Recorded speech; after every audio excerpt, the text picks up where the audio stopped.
Hey, this video is called Big Trees in My Backyard, and I'm in zone 8B, 9A in North Houston, or the Woodlands, Texas. So I have several pine trees. This is my backyard. So this is a big pine tree in my backyard, and across I have another pine tree, and as you can see, it's right next to an oak tree, and I think that's an oak tree. I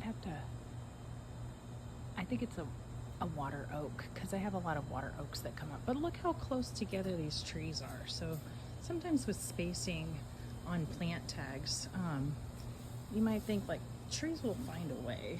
So you can see the bottom, and look at this butterfly. I have a butterfly house that was there when I moved in. But these trees, they just love each other. This is a Yaupon holly here, and this is in the shaded area. But Yaupons do well in shade or sun. I have another pine tree, and I have a Chinese tallow, and I think they're invasive here. Okay, and this is another water oak tree.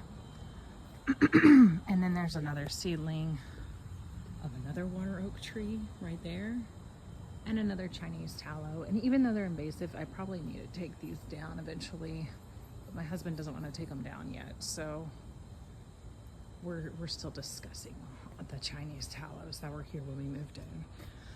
And then we have these pine tree, another big large pine tree, and this willow oak. And you can see this is on the side of my house, between my house and the neighbor. But this willow oak has found a way, and it's so pretty and large.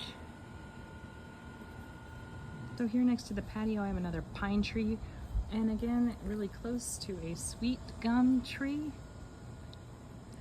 So these are very tall. And here's another set of trees, large trees that are close together. I have a passion vine here at the bottom, but this is another large oak tree and a pine tree right next to it, which actually was struck by lightning a few years ago. So you can kind of see the damage from the lightning.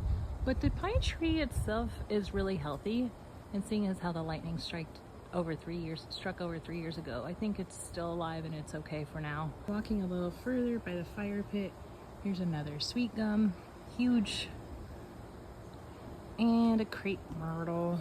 This is a Natchez, which has a really pretty form in the trunk, the cinnamon bark. And so to the left, here's another oak tree. Moving to the front yard, you can see I have another large pine tree by the house, and a bald cypress. I love this bald cypress here, and it's just hanging out there, doing great. And I have 3 large white oaks in the front yard here, and they are pretty close together, but they have found a way to coexist well. So a good canopy for the woods garden look wilding that I'm going for. But not least, here's another large pine tree in the front yard. So as you can see, one small suburban yard can hold a lot of trees, and I love these trees. They shade my house really well. My electric bill is pretty low generally, because I have wonderful trees that keep my yard nice and cool. So here's to planting more trees. Y'all have a great day, and go plant a tree.